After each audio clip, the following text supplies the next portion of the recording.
e amataina ai le tou tustupe. Malo whalaro lava, le o le sunga ia Pasifika mai ava, le sunga ia opi tō maratai au au, i malo nei whatawa, so i fua mai a manuia tātou asa.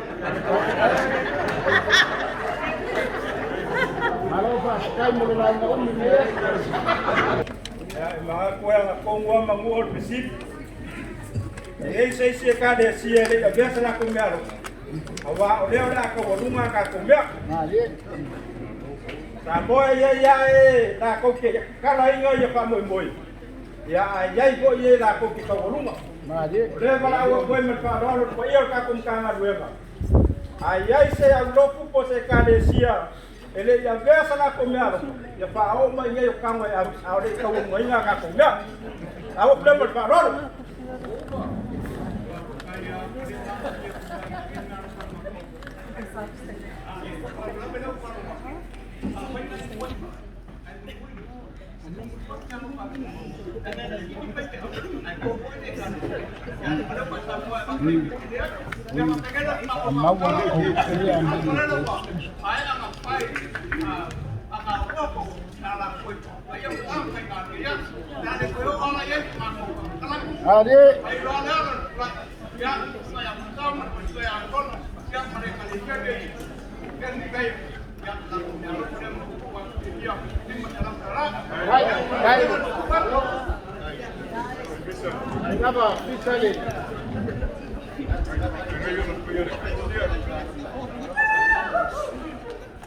Ya wala inisi ya la lafa kuroile.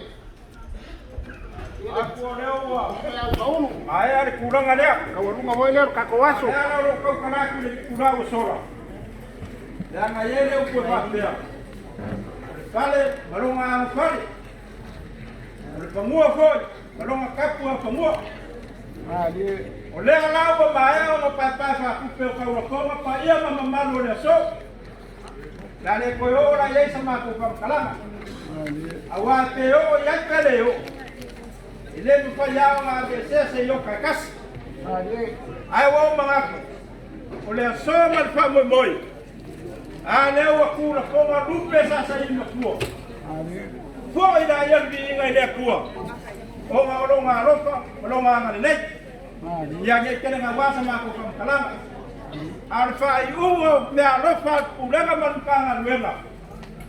Ole suma ya sunga poinga. O komiki mkanga ko la fainga nuela ya pia ma pasema ko inga. Le sunga ya malifa ma pasua ya skawa.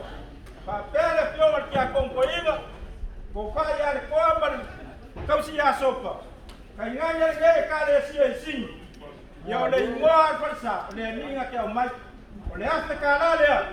Fai me alofa koe, ile kalesia e kuai ya e fofo se siku. Kama ora ko pe ngai ngamo. Bari le ka wo singa pe ngai ya munguya ne yaso. Hai, elabale. Ya como ko le wo si uyo ka ko me alofa. Ara ka solo ka ko por karami. Ka solo mo ya no le ku ko ma no. Ya o sa. Ya tengo sola, una ulauia, una familia. Ya familia, como le ulau fare tua. Ya. Sama mahalo me le kula, ya mau ai. Emo como ai mo ka ko fa mo